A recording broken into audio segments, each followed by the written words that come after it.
السلام علیکم every one. جنت کے پتے ناول کی یہ 74 ایپیسوڈ ہے۔ چلیے شروع کرتے ہیں۔ جہان آئی ایم سوری، وہ بھیگی آواز میں کہتی، اسی طرح اسے دیکھ رہی تھی، کہیں پلک جھپکنے پہ منظر غائب نہ ہو جائے۔ میں نے وہ سب جان بوجھ کر نہیں، میں بس غصے میں، میری بات سنو، اسی دھیمے لہجے میں کہتے ہاتھ اٹھا کر اس نے حیا کو چپ رہنے کا کہا۔ تمہاری ساری باتیں ٹھیک تھی، تم نے صحیح کہا تھا، میں واقعی بہت دفعہ غلط چیزیں کر جاتا ہوں۔ نہیں، میرا وہ مطلب نہیں تھا، میں تو، اس نے احتجاج کچھ کہنے کی صحیح کی، مگر وہ سن نہیں رہا تھا۔ میں جانتا ہوں کہ میں کوئی ہر وقت ہنسنے مسکرانے والا آدمی نہیں ہوں۔ میں پہلے بھی بہت دفعہ کہہ چکا ہوں کہ میں ایک پریکٹیکل آدمی ہوں، ایکسپریسو نہیں ہوں۔ مجھے دوسروں کے دل نہیں رکھنے آتے، میں لوگوں پہ جلدی یقین نہیں کرتا، شک کرتا رہتا ہوں، اور میری جاب نے مجھے بے حس بنا دیا ہے۔ میں اب بہت پرائیویٹ پرسن بن گیا ہوں، یا شاید ہمیشہ سے ہی ایسا تھا۔ کیا تم نے دوپہر سے کچھ کھایا؟ اپنی روح میں کہتے ایک دم سے اس نے پوچھا۔ اگر وہ توقف کے بعد استفسار کرتا تو وہ کہہ دیتی کہ اس نے کھا لیا، مگر وہ حملہ اتنا شدید تھا کہ اس کا سر خود بخود نفی میں ہل گیا۔ نہیں، ہاں، بس مجھے بھوک نہیں تھی۔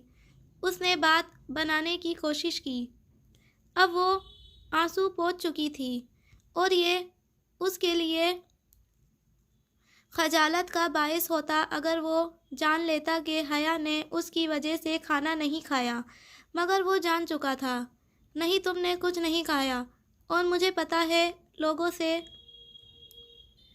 جواب کیسے اگلوائے جاتے ہیں۔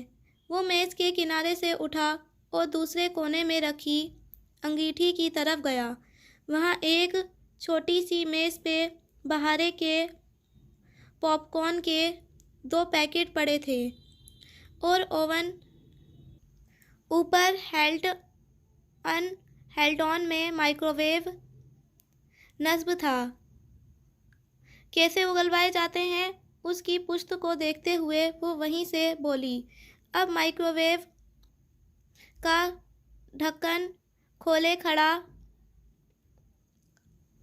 پاپ کارن کا ایک پتلا سا پیکٹ اندر رکھ رہا تھا، جس میں مکئی کے دانے تھے۔ ٹائم سیٹ کر کے اس نے اوون کا ڈھکن بند کیا، اسے اسٹارٹ کیا اور واپس اس تک آ گیا۔ اگر تم کسی سے سچ اگلوانا چاہتی ہو، فرض کرو اپنے ابا سے، تو ان سے سوال تب پوچھا کرو جب وہ ڈرائیونگ کر رہے ہوں۔ ڈرائیونگ کرتے ہوئے عموماً لوگ سچ بولتے ہیں، اور مجھے کیسے پتہ چلے گا کہ کون سچ بول رہا ہے اور کون جھوٹ؟ وہ بس بات کو تول دینا چاہتی تھی تاکہ جہان پچھلی بات بھول جائے اور وہ اپنے الفاظ دہرائے جانے کی شرمندگی سے بچ گئی۔ جھوٹ بولنے والے کے چہرے پہ 10 عدد واضح نشانیاں آ جاتی ہیں اس وقت جب وہ جھوٹ بول رہا ہوتا ہے۔ اوون زو کی آواز سے چل رہا تھا، مکئی کے دانے وقفے وقفے سے چٹک رہے تھے۔ ایک تو ہو گئی نظریں چرانا، باقی 9 کون سی ہیں؟ وہ اب صوفے پہ پاؤں نیچے کر کے دوپٹہ ٹھیک سے شانے پہ درست کر کے ذرا تمیز سے بیٹھ گئی تھی۔ کھلے بال چہرے کے دائیں جانب ڈال دیے تھے، جامنی پلین لمبی قمیض، زیتون رنگ کے دوپٹے اور چوڑی دار کی ہمراہی میں بھی اس کے چہرے کو بشاشت نہیں دے سکی تھی۔ متورم آنکھیں زرد پڑتی رنگت ساری دوپٹے کے دوپہر کی کہانی واضح کر رہی تھیں۔ نگاہیں چرانا نہیں، لوگ جھوٹ بولتے ہوئے نگاہیں نہیں چراتے، یہ غلط تاثر ہے۔ انفیکٹ لوگ جھوٹ بولتے ہوئے آپ کی آنکھوں میں ضرور دیکھتے ہیں اور وہیں سے پکڑے جاتے ہیں۔ تم نے آخری دفعہ سچ کب بولا تھا؟ کمرے میں اب بھنی ہوئی مکہ کی خستہ سی خوشبو پھیلی ہوئی تھی۔ ابھی 1.5 منٹ پہلے، جب میں نے تم سے کہا تھا کہ تمہاری ساری باتیں ٹھیک تھیں۔ چلو جی، وہ پھر وہیں پہنچ گیا تھا۔ جیحان، آئی ایم سوری۔ وہ میں نے دل سے نہیں کہا تھا، لیکن میں دل سے ہی کہہ رہا ہوں۔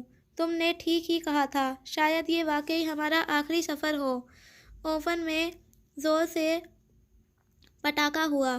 شیشے کی ڈش میں رکھے پیکٹ میں رکھا ہوا دانہ بھن کر پھول گیا تھا شاید۔ اس کے اندر بھی کچھ سلگا تھا۔ ایسے مت کہو۔ وہ تڑپ کے اسے روکنا چاہتی تھی کہ اگر وہ نہیں چاہتا تھا تو وہ ادھر نہیں رکے گی۔ صبح ہوتے ہی اسے چھوڑ کر چلی جائے گی، مگر وہ سن نہیں رہا تھا۔ تم نے صحیح کہا تھا، ہر وقت کی پلاننگ ٹھیک نہیں ہوتی۔ میرے منصوبے بھی بہت دفعہ مجھ پہ ہی الٹے پڑے ہیں۔ اب وہ وقت آ گیا کہ اپنی ذاتی زندگی میں مجھے اس بات سے باز آ جانا چاہیے، یا کم سے کم اس سفر کے لیے ہی صحیح۔ میں تمہیں ہمیشہ سے ہی وہ سب بتانا چاہتا تھا، مگر نہیں بتا سکا۔ مجھے معلوم تھا کہ تم میری بات نہیں سمجھو گی، جیسے کل رات سے نہیں سمجھ رہی، مگر تم بھی صحیح ہو۔ مجھے ہر وقت اپنی مرضی نہیں تھوپنی چاہیے۔ جیحان، وہ اسے مزید بولنے سے روکنا چاہتی تھی۔ اس کا اپنا دل بھی اوون کی پلیٹ کی طرح گول گول گھومتا کسی مجدار میں ڈوبتا چلا جا رہا تھا۔ بہت دفعہ ایسا ہوا کہ میں تمہیں وہ سب کچھ بتانا چاہتا تھا جو میں نے اس ویڈیو میں محفوظ کیا تھا، مگر میں نہیں کر سکا۔ میں کچھ پا لینے کے بعد کھونے سے ڈرتا تھا، یا شاید مجھے تم پر اعتماد نہیں تھا کہ تم مجھے سمجھو گی۔ اب شاید تم مجھے سمجھو، مگر اس وقت نہیں سمجھتی۔ وہ ٹھیک کہہ رہا تھا، اس وقت وہ واقعی نہ سمجھ پاتی، مگر اب وہ ایسی باتیں نہ کرے۔ اس کا دل دکھ رہا تھا۔ جو ہو گیا سو ہو گیا، میں وہ سب دوبارہ نہیں دہرانا چاہتا۔ اب بھی مجھے تمہارے یہاں رہنے سے کوئی مسئلہ نہیں۔ میں صرف اس لیے فکر مند تھا کہ مجھے کل انقرہ جانا ہے 1 ہفتے کے لیے، پھر واپس کپاڈوکیا آ جاؤں گا اور کچھ دن بعد اپنے ملک چلا جاؤں گا۔ مجھے صرف یہی پریشانی تھی کہ میرے بغیر تم یہاں اکیلی نہ رہو۔ ویسے بھی تم کپاڈوکیا دیکھنے آئی ہو، میرے لیے نہیں۔ یہاں وہ ذرا تھکان سے مسکرایا۔ حیا کا دل چاہا کہ کہہ دے کہ نہیں، میں یہاں تمہارے لیے آئی ہوں، مگر انا اور خودداری دیوار بن گئی۔ میں اکیلی نہیں ہوں۔ کہنے کے ساتھ اس نے ایک نظر بستر پہ گلابی پردے کے پیچھے سوتی بہارے پہ ڈالی۔ یہ لوگ بہت اچھے ہیں، بہت خیال رکھتے ہیں۔ پھر ایک دم وہ چونکی۔ کہیں تم نے انہیں نہیں کہا کہ میرا خیال رکھیں؟ اب اتنا فارغ نہیں ہوں میں کہ ہر جگہ تم پہ نظر رکھوں گا۔ مولود بے اس علاقے کے ڈسٹرکٹ چیف ہیں، اور یہ اپنے ہر گراہک کا ایسا ہی پیش کرتے ہیں۔ مہمان نواز ترک قوم، مگر تم نے اچھا کیا جو ان کے ہوٹل میں آئی۔ یہ کافی محفوظ اور اچھا ہوٹل ہے۔ ایسے مشکوک نظروں سے مت دیکھو مجھے۔ میں نے واقعی کچھ نہیں کیا۔ وہ ذرا خفا ہوا تو حیا نے شانے دھیرے سے اچکائے۔ اوون کب کا بند ہو چکا تھا۔ سارے کمرے میں بھنے مکے کی دانوں کی خوشبو پھیلی تھی۔ تو کیا اب میں یہاں رہ سکتی ہوں؟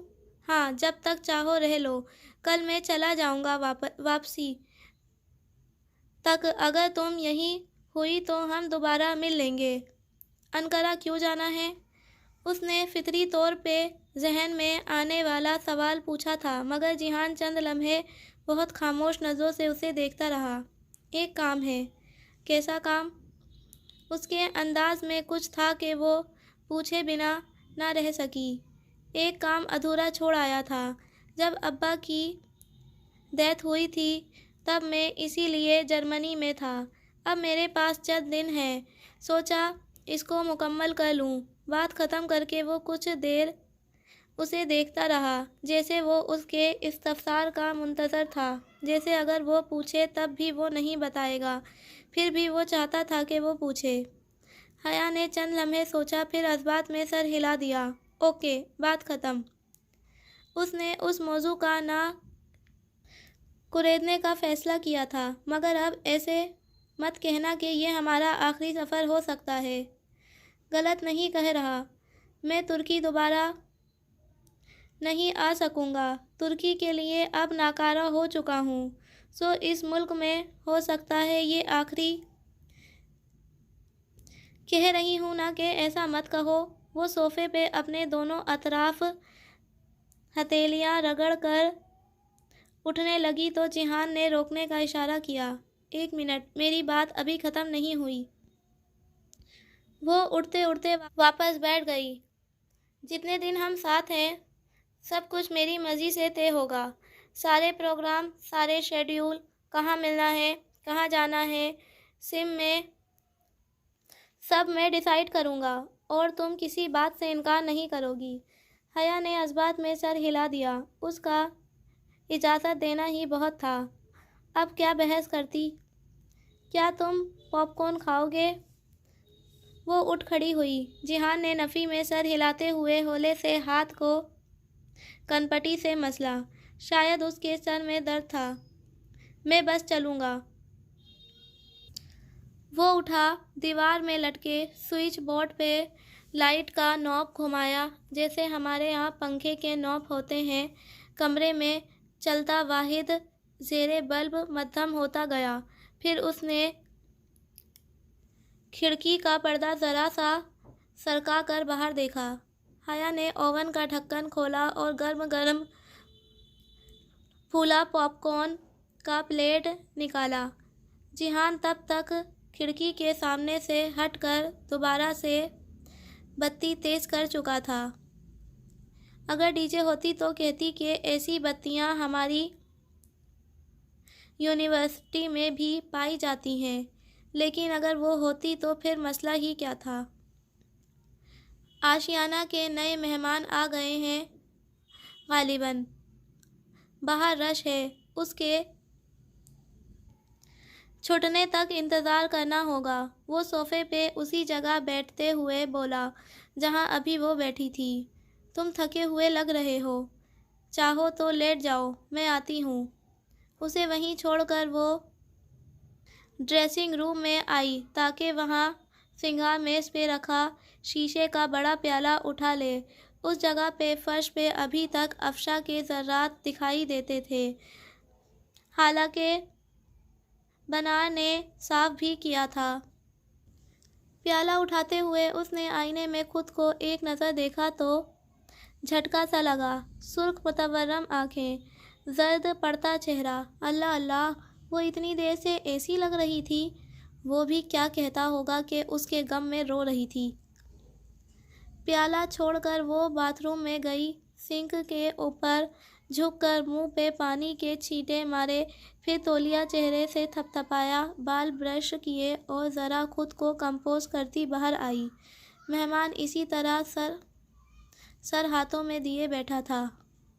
جیہان، اس نے محتاط انداز میں پکارا۔ جیہان نے اسی پل سر جھکائے جھکائے ہاتھ کی پشت سے ہونٹوں کے اوپر چھوا، خون کے قطرے۔ وہ کھڑی کی کھڑی رہ گئی۔ جیہان، تمہاری ناک سے خون آ رہا ہے۔ وہ بنا کچھ کہے تیزی سے اٹھا اور باتھ روم کی طرف لپکا۔ حیا متورم سی پیچھے آئی اور کھلے دروازے سے دیکھا۔ ٹوٹی کھولے۔ وہ سنک پہ جھکا ناک اور چہرے پہ پانی ڈال رہا تھا۔ وہاں کھڑے ہونا اسے مناسب نہ لگا تو واپس صوفے پہ آ کر بیٹھ گئی۔ پتہ نہیں اسے کیا ہوا تھا، ایسے اچانک۔ چند منٹ گزرے کہ وہ تولیے سے گیلا چہرہ خشک کرتا باہر آیا۔ کیا ہوا تھا؟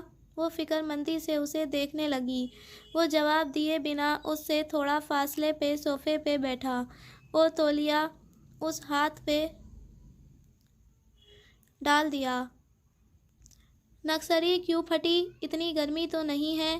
کیا پہلے بھی کبھی ایسا ہوا ہے؟ نکسری کیوں پھٹی؟ کتنے سوال کرتی ہو؟ وہ جیسے اکتا گیا۔ جتنے بھی کروں مجھے حق ہے اس کا۔ اب تم بتاؤ کیا ہوا تھا؟ جیحان نے نکاہت بھری نظروں سے اسے دیکھا اور پھر چند لمحے یوں ہی دیکھتا رہا، ایسے ہی ابھی وہ انقرہ کے کام کے متعلق بات کرتے ہوئے دیکھ رہا تھا۔ اردو میں بات کرتے ہیں حیا، وہ جاگ رہی ہے۔ حیا نے چونک کر جیسے بہارے کی طرف گردن موڑ کر دیکھنے چاہی تو وہ جیسے بگڑ کر بولا، ہاں۔ اب تم اسے دیکھنے لگو تاکہ اسے پتہ لگ جائے کہ ہم اس کے بارے میں بات کر رہے ہیں۔ سوری۔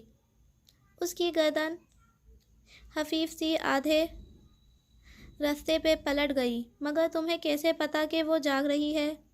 اس کے پاؤں کا انگوٹھا تنوں کی پوزیشن میں ہے، پیشانی پہ پڑے بال اور پلکوں کی لرزش، مجھے پتہ ہے وہ نہیں سو رہی، مجھے دیکھتے ہی سوئی بن گئی ہے۔ اسے ڈر ہے کہ میں اسے ڈانٹوں گا۔ یہ آدمی بھی نہ کبھی کسی کو انسانوں کی نظر سے نہیں دیکھے گا۔ اچھا اب بتاؤ تمہیں کیا ہوا تھا؟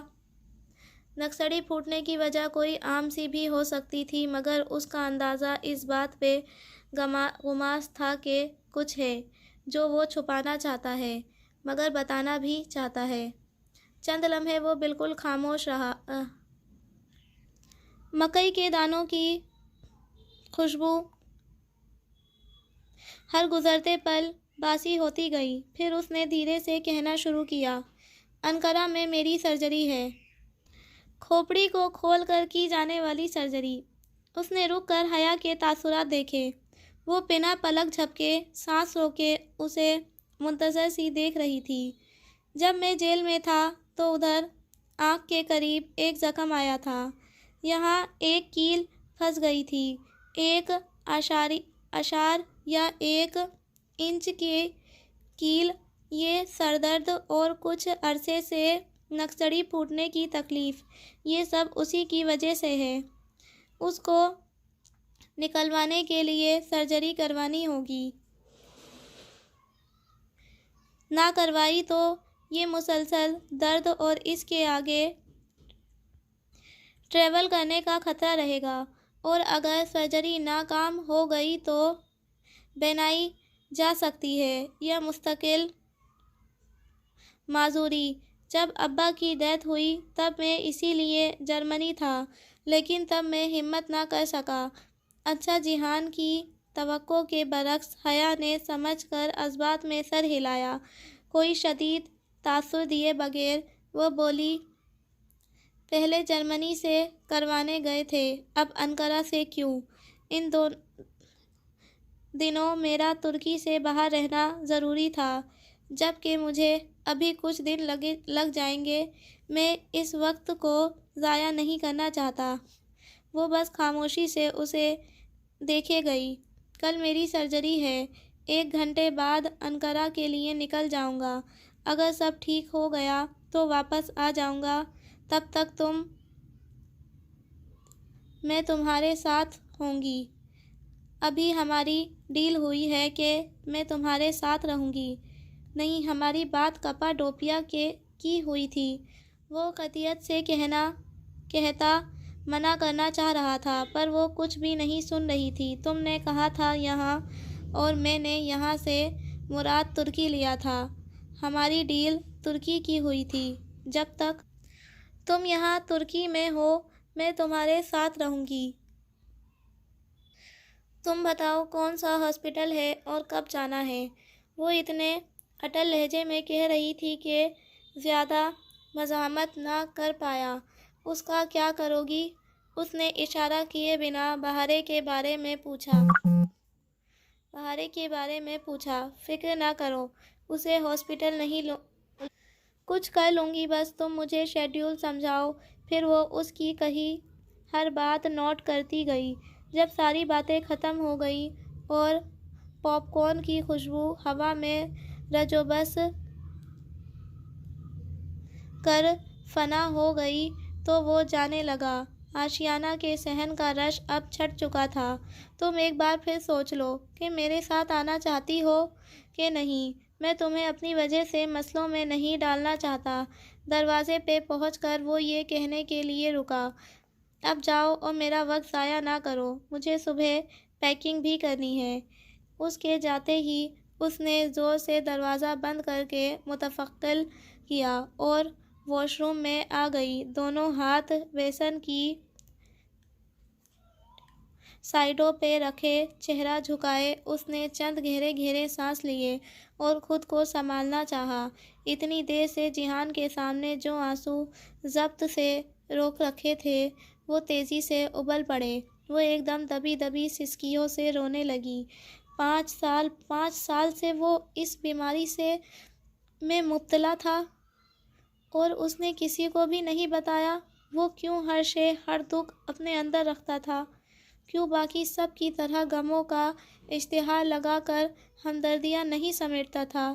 کتنی دفعہ صائمہ تائی، تایا فرقان، حتیٰ کہ ابا نے بھی جتایا تھا کہ وہ اپنے باپ کے جنازے پہ شامل نہیں ہوا تھا، وہ آگے سے چپ رہا، یہ تک نہ بتایا کہ وہ اس وقت آپریشن تھیٹر پہ تھا۔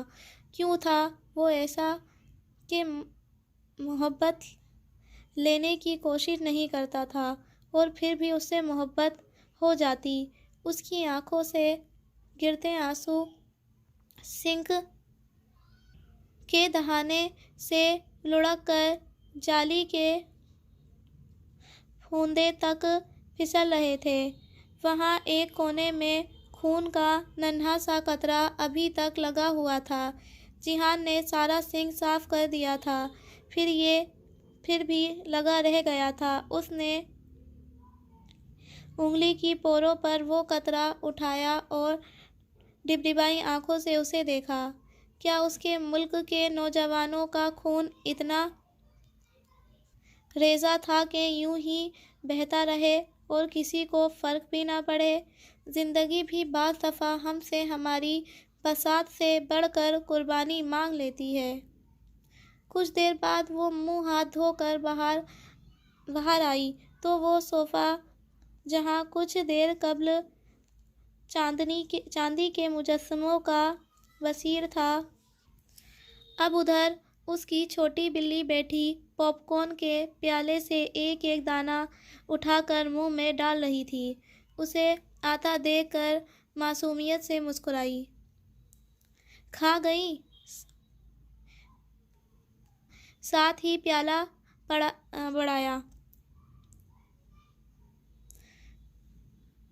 نو تھینکس۔ اس کی بھوک مر گئی تھی اور بھی بہت کچھ مر سا گیا تھا۔ وہ اپنا بیگ الماری سے نکالنے لگی۔ عبدالرحمن سے تم پہلے بھی ملی تھی نا؟ اور تم نے مجھے نہیں بتایا کہ اس نے میرے بارے میں کچھ کہا؟ بہارے، ہم انقرہ جا رہے ہیں۔ پاپ کارن کو ٹٹولتا اس کا ہاتھ رک گیا۔ بھوری آنکھوں میں شدید تغیر در آیا۔ کیوں؟ بس ایک کام ہے مجھے، کچھ پیپر ورک کا مسئلہ ہے۔ 2-4 دن میں واپس آ جائیں گے۔ اس کی تشویش سمجھ کے مطابق جواب دیتی وہ اپنا سامان سمیٹنے لگی۔ بہارے الجھی سی بیٹھی رہ گئی۔ پاپ کارن کا پیالہ اس نے بے دلی سے میز پہ رکھ دیا۔ اسے کھانا شاید ان تینوں میں سے کسی کا نصیب نہیں تھا۔ انقرہ اتنا ہی خوبصورت اور صاف ستھرا شہر تھا جتنا کہ استنبول، مگر اس سے نہ وہ شہر دیکھا گیا نہ ہی کچھ اور۔ آس پاس کیا ہو رہا ہے اسے کچھ خبر نہ تھی۔ اس کا دل و دماغ اور ساری توجہ بس ایک نقطے پہ تھی۔ آج جیہان کا آپریشن ہے۔ اس نے جیہان کے ہاسپٹل سے 2 بلاک چھوڑ کر ایک ہوٹل میں کمرہ لیا تھا۔ بہارے کو البتہ وہ ہاسپٹل کے اندر لے کے نہیں جا سکتی تھی اور اسے ہوٹل میں تنہا چھوڑنے کو دل نہیں مانا تھا۔ وہ اس بچی کو کس کے پاس چھوڑے؟ اور ہر مسئلے کی طرح اس میں بھی اسے حالے کا خیال آیا تھا۔ حالے میں کیا کروں؟ فون پہ حالے کو تھوڑی بہت جمع تفریح کے ساتھ ساری بات بتا کر وہ اب اس سے مدد مانگ رہی تھی۔ یہ تو کوئی مسئلہ نہیں، میرے نانی انقرہ میں رہتی ہیں۔ جو ایڈریس تم بتا رہی ہو وہاں سے کافی قریب گھر ہے ان کا۔ تم صبح بچی کو وہیں چھوڑ دیا کرو، پھر شام میں لے جانا۔ چاہو تو تم بھی وہیں رہ لو۔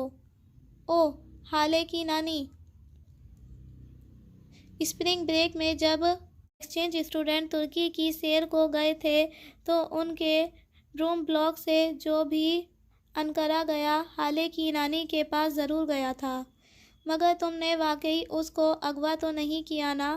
وہ ہنستے ہنستے پوچھنے لگی، پھر اچانک جیسے اسے یاد آیا، وہ ہوٹل گرینڈ والا لڑکا 2 دفعہ آیا تھا، میں نے بتایا تم نہیں ہو، مگر وہ مصر تھا۔ اور 1 منٹ، تم توازے مصر میں تھیں پھر انقرہ؟ او ہاں، وہ میں آج ہی ادھر آئی ہوں، مگر اسے مت بتانا۔ اور یہ بات تو ابھی تک اس نے جیہان کو نہیں بتائی، شاید اس لیے کہ اس سے بڑے مسائل اس کے سامنے تھے۔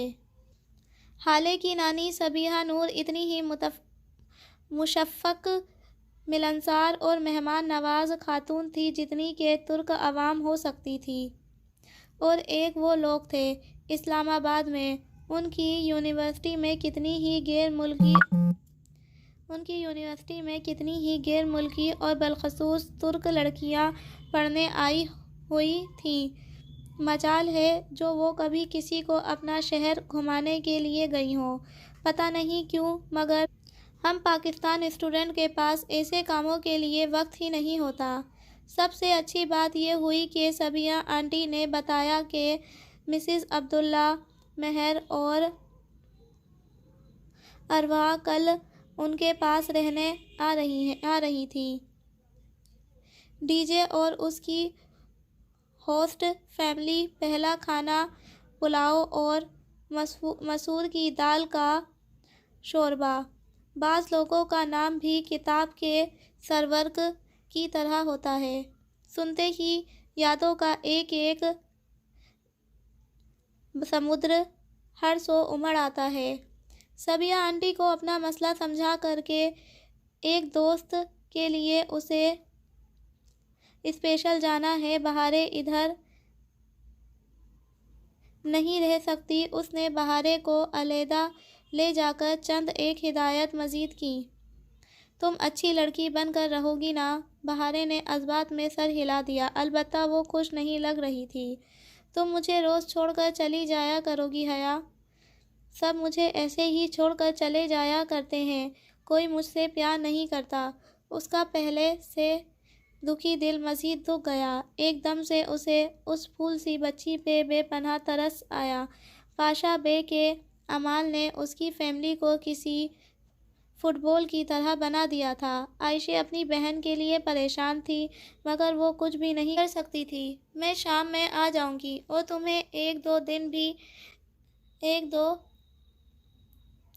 دوست بھی لا دوں گی، اس سے تم جب چاہو مجھ سے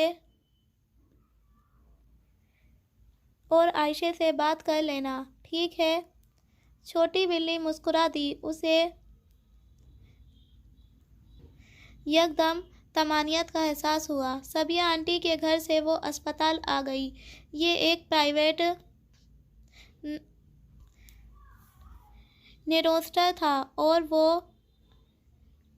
ایڈمٹ ہو چکا تھا۔ اس نے لباس بھی تبدیل کر لیا تھا اور سرجری کا منتظر تھا۔ ابھی اسے یونی میں لے کر جانے میں ذرا وقت تھا، سو آپریشن سے قبل وہ اسے دیکھنے آئی تھی۔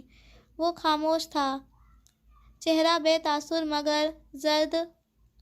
اوٹی لباس میں تو وہ اور بھی زیادہ پسماردہ لگ رہا تھا۔ کیسے ہو؟ اس کے پاس کھڑی وہ بس اتنا ہی پوچھ سکی۔ جیہان نے نگاہ اٹھا کر اسے دیکھا۔ وہ بیڈ کے کنارے پہ بیٹھا تھا۔ ٹھیک ہوں۔ چند لمحے خاموشی کے نظر ہوئے، پھر وہ بولی، تم نے آخری دفعہ سچ کب بولا تھا؟ ابھی 1 منٹ قبل، جب میں نے کہا کہ میں ٹھیک ہوں۔ اس کی باتیں بھی اس کی طرح ہوتی تھیں، پہلی۔ میرا بیگ رکھ لو، اس میں میرا فون بھی ہے۔ اس نے اپنا چمڑے سے بنا دستی بیگ سائڈ ٹیبل سے اٹھا کر حیا کی طرف بڑھایا، جسے حیا نے تھام لیا۔ اگر مجھے کچھ ہو جائے تو میرا فون کھولنا۔ ویسے تو وہ فنگر پرنٹ سے کھلتا ہے، مگر تمہارے لیے میں نے تمہاری ڈیٹ آف برتھ پاسورڈ کے طور پر لگا دی ہے۔ پورے 8 ہندسے، اوکے؟ تم فون بک میں پہلے نمبر پہ کال کر کے سب کچھ بتا دینا۔ اس کے ہاتھوں میں پڑا بیگ یکدم بہت بھاری ہو گیا۔ اس کی نوبت نہیں آئے گی، تم ٹھیک ہو جاؤ گے۔ جیہان نے جواب نہیں دیا، پھر زیادہ مہلت ملی بھی نہیں۔ وہ اسے لے گئے اور وہ عملیات خانے، آپریشن تھیٹر کا ترک نام کے باہر ایک کرسی پہ آ بیٹھی۔ وہ کہہ رہا تھا کہ اگر مجھے کچھ ہو جائے، وہ سوچ رہی تھی کہ اگر اسے کچھ ہو جائے وہ کیا کرے گی۔ زندگی میں بعض اگر کتنے خوفناک ہوتے ہیں نا، ان کو آدھا سوچ کر بھی دم گھٹنے لگا۔ وہ بس جیہان کا بیگ گود میں رکھے، اسے کسی واحد سہارے کی طرح مضبوطی سے تھامے کرسی پہ بیٹھی سامنے شیشے کے بند دروازوں کو دیکھے گئی۔ وہ کیسی عجیب سی کیفیت ہوتی ہے جب دعا نہیں مانگی جاتی۔ دعا کے لیے اٹھے ہاتھوں کو دیکھ کر انہی ہاتھوں سے کیے جانے والے گناہ یاد آ جاتے ہیں۔ تب لگتا ہے معافی نہیں ملی۔ کیا واقعی سارے گناہ معاف ہو جاتے ہیں؟ ہمیں کیوں لگتا ہے کہ ہم گناہوں سے توبہ کر لیں گے اور پھر انہیں بھلا کر سب ٹھیک ہو جائے گا؟ گناہ ایسے پیچھا نہیں چھوڑتے، ان کے آثار ہمیشہ ان جگہوں پہ ہوتے ہیں۔ گناہ تو ساری عمر پیچھا کرتے ہیں۔ کیا ان سے کوئی رہائی تھی؟ کیا ان کی ملکیت سے کوئی آزادی تھی؟ ایسا کیوں نہ ہو سکا کہ وہ عائشہ گل کی طرح ہوتی، ہمیشہ سے سچی، ہمیشہ سے باحیا اور نیک؟ اس نے دعا کے لیے ہاتھ اٹھائے اور پھر انہیں واپس گرا دیا۔ کچھ سمجھ نہیں آ رہا تھا، کیا مانگے؟ یہ گرا کہاں لگی تھی؟ دعا کب روٹھی تھی؟ شاید ڈی جے کے وقت۔ ہاں، تب ہی وہ ایسے ہی ایک اسپتال کے عملیات خانے کے باہر بیٹھی تھی۔ وہ گرا اب کیسے کھلے گی؟ فون کی گھنٹی بجی تو وہ ذرا چونکی، پھر موبائل دیکھا۔ ابا کالنگ۔ السلام علیکم ابا۔ اس نے فون کان سے لگایا تو اپنی آواز بے حد پست اور بھاری لگی۔ وعلیکم السلام، کیا حال ہے اور کدھر ہو؟ پھر وہ رسمی الیک سلیک حال و احوال اور تمہید کے بعد پوچھنے لگے، تم واپس کب آ رہی ہو؟ فون کان سے لگائے اس نے زور سے آنکھیں کھولیں۔ سامنے کا منظر دھندلا گیا تھا۔ ابا، مجھے مزید دن لگ جائیں گے۔ حیا ابا کو جیسے اکتاہٹ ہوئی۔ اتنے دن ہو چکے ہیں، کیا ابھی تک تمہارا ٹور ختم نہیں ہوا؟ آپ نے خود ہی تو کہا تھا کہ لندن جانے کے بجائے ترکی میں جتنا چاہے وقت گزار لو۔ ہاں ٹھیک ہے، مگر تمہاری اماں روحیل کا ولیمہ کرنا چاہتی ہیں، سب تمہارا انتظار کر رہے ہیں۔ اور ہاں، جیہان کا کیا پروگرام ہے؟ کیا وہ تمہیں ملا ہے؟ حیا نے ایک نظر آپریشن تھیٹر کے بند شیشے کے دروازوں کو دیکھا۔ جی، وہ یہیں ہے، وہ بھی ساتھ ہی آئے گا۔ اس کی آواز میں خود بھی اتنی بے یقینی تھی کہ ابا نے جیسے دوسری طرف استحاضیہ سر جھٹک دیا۔ مجھے پتا ہے وہ تمہیں نہیں ملا ہوگا۔ خیر چھوڑو، تم جلد آنے کی کوشش کرو۔ وہ کتنے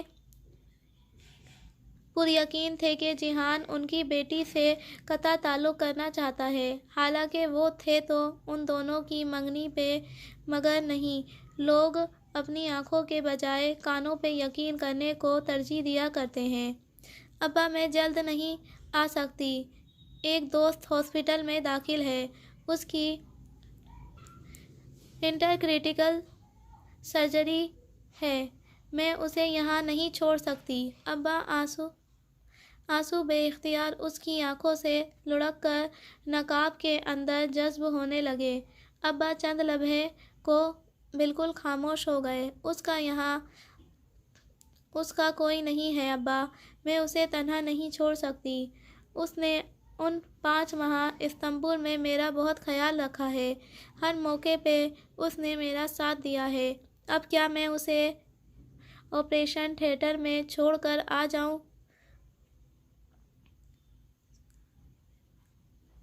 اوہ آئی سی، وہ ذرا دھیمے پڑے۔ کیا وہ لڑکی ہالے نور، کیا اس کا آپریشن ہے؟ وہ ذرا چونکی۔ آپ ہالے کو کیسے؟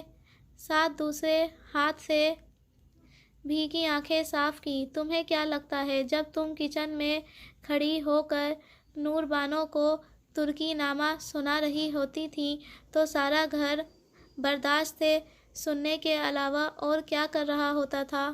اوہ اچھا، ہالے کا نام تو وہ بہت لیتی تھی۔ ابا اس سے واقف تھے، پھر بھی اس نے تردید یا تصدیق نہیں کی۔ جھوٹ وہ بولنا نہیں چاہتی تھی، وہ سچ بولنے کا حوصلہ نہیں تھا۔ ابا جب تک وہ اسٹیبل نہ ہو جائے میں ادھر ہی رہوں گی۔ روحیل کو اگر اتنی جلدی ہے تو کر لے میرے بغیر اپنا ولیمہ۔ اچھا ٹھیک ہے، پھر جیسے ہی وہ ٹھیک ہو تم واپس آ جانا۔ چند مزید نصیحتیں کر کے فون بند کر دیا۔ حیا چند لمحے فون کو دیکھتی رہی، پھر پھپھو کا نمبر ملایا۔ ہیلو، پھپھو نے تیسری بیل پر فون اٹھا لیا۔ اس نے کچھ کہنا چاہا مگر کہہ نہ سکی، حلق میں کچھ پھنس گیا، آنسو بار بار ابل رہے تھے۔ ہیلو حیا، پھپھو اس کا نمبر پہچاننے کے باعث اسے پکار رہی تھیں، مگر اس کے الفاظ مر گئے تھے۔ وہ انہیں بتانا چاہتی تھی کہ ان کا بیٹا کہاں ہے، کیسا ہے، وہ اس کے لیے دعا کرے، مگر کچھ کہہ نہ سکی۔ ہیلو، اس نے کال کاٹ دی اور پھر فون بند کر دیا۔ جیہان نے کسی کو بھی بتانے سے منع کیا تھا اور وہ اس کا اعتبار توڑنا نہیں چاہتی تھی۔ عجیب بے بسی تھی۔ سیکنڈ، منٹ، گھنٹے، وقت گزرتا جا رہا تھا۔ اس نے ذہن پہ زور دینے کی صحیح کی کہ جب کسی کا آپریشن ہونا ہو تو کیا پڑھنا چاہیے۔ سائمہ تائی کہتی تھی کہ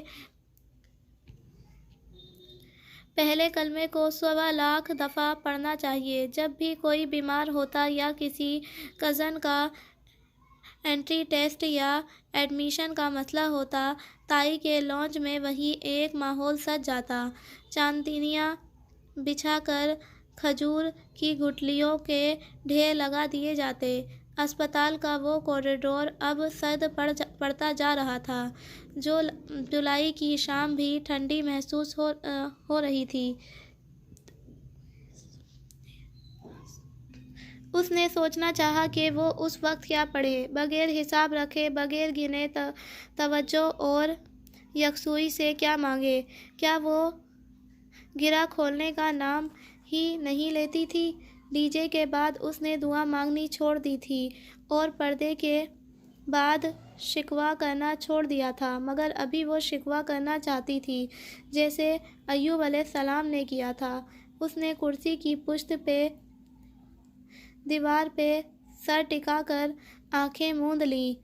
بس یہی ایک شکوہ تھا جس پہ لب مہر بند نہیں رہے تھے۔